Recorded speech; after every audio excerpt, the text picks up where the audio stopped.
नमस्कार, अमरजीत सिंह चमकीला इस मूवी का रिव्यू लेकर हाजिर हूँ मैं फिर से। सबसे पहले बात कर लेते हैं क्वेश्चन की। तो एक मूवी आई थी जनहित में जारी, उसमें कौन सी हीरोइन थी ये आपको कमेंट करके बताना है। वीडियो के एंड में मैं इसका क्लू दूंगा, तब तक आप करो कमेंट।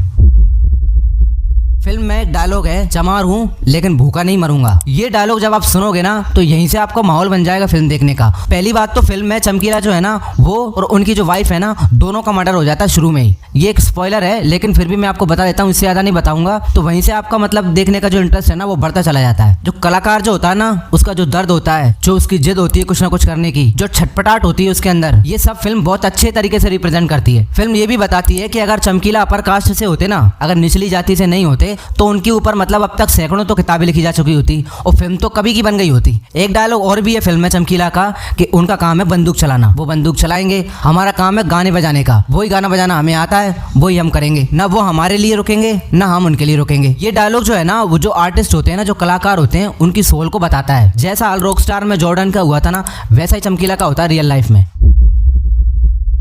अब क्योंकि ये एक सिंगर की स्टोरी है ना, तो गाने की मैं बात करूँ ना तो सबसे पहला गाना तुम सभी साफ सही हूँ मटमेला में, इरशाद कामिल साहब ने ये गाना लिखा है। ये पूरे एल्बम का सबसे बेस्ट सॉन्ग लगा मेरे को। AR रहमान का म्यूजिक है तो उनकी तारीफ करने की वैसी जरूरत नहीं है, गजब काम किया उन्होंने, सैल्यूट इसके लिए। लीड रोल में दिलजीत है और दिल जीत लिया उन्होंने अपनी एक्टिंग से। अब उसके बारे में डिटेल में आपको आगे वीडियो में दूंगा। नमस्कार, आप देखना स्टार्ट कर चुके चैनल पर्दे के पीछे। सबसे पहले बिना देरी किए चैनल सब्सक्राइब कर डालो तो करना।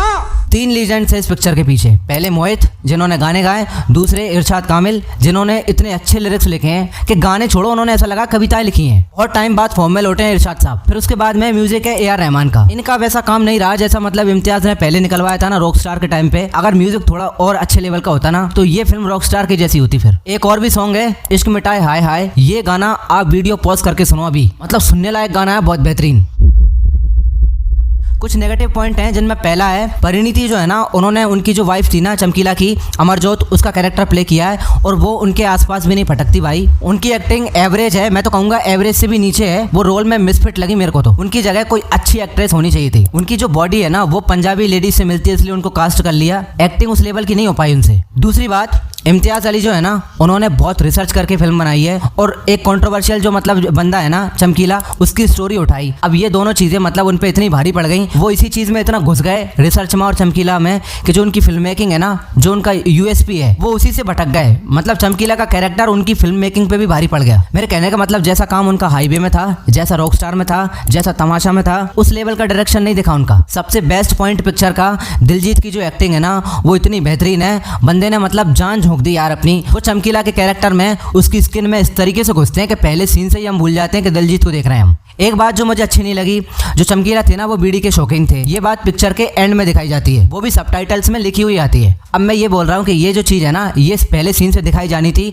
उनको बीच बीच में बीड़ी पीते हुए दिखाना था। कहानी में चमकीला की में इतने ज्यादा ट्विस्ट हैं कि आपकी नजर नहीं हटती, आप एक बार भी बोर फील नहीं करोगे। जो फिल्म के अच्छे सीन है ना वो इतने ज्यादा अच्छे हैं कि आपका मतलब बार बार उन्हीं को देखने का मन करेगा और मन का करेगा, आप देखोगे बार बार फिर भी आपका मन नहीं भरेगा।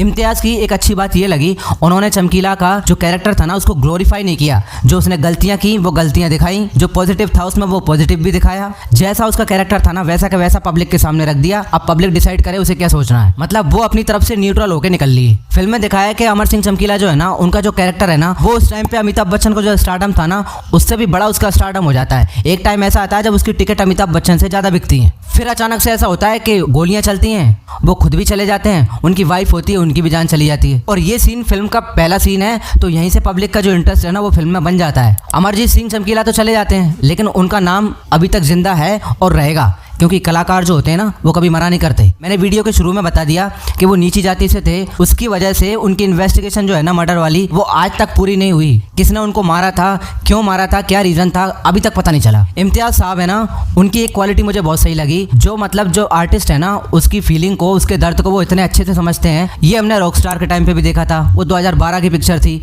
और अब चमकीला में भी देख रहे हैं। मतलब वो बंदा बॉक्स ऑफिस के लिए फिल्में बनाता ही नहीं है, वो पहले फिल्म मेकर हैं जो बिल्कुल भी नहीं सोचते कि रिजल्ट क्या निकलेगा, कमाएगी नहीं कमाएगी कैसा होगा। और अच्छी बात यह है कि ऐसे डायरेक्टर को प्रोड्यूसर्स भी मिल जाते हैं पैसा लगाने। दिलजीत का काम इतना अच्छा है पिक्चर में, मैं फिर से बोलूंगा सिंगर दिलजीत जो है ना उसको आप भूल जाओगे फिल्म में देख के। अब वैसे भी बायोपिक बॉलीवुड में बहुत टाइम से बहुत कम बन रही थी, तो एक अच्छी बायोपिक मान सकते हो आप। तो इस फिल्म को आप टाइम दो, जरूर दो, मेरे कहने पे दो। और खास करके दिलजीत की एक्टिंग है ना, उसकी वजह से फिल्म मस्ट वॉच की कैटेगरी में आती है। आप जरूर देखो, उनकी परफॉर्मेंस के लिए देखो भले। मेरी तरफ से इस पिक्चर को 5 में से 4 स्टार। नेटफ्लिक्स वालों ने ये बहुत अच्छी पिक्चर दी है, जरूर टाइम दो इसको।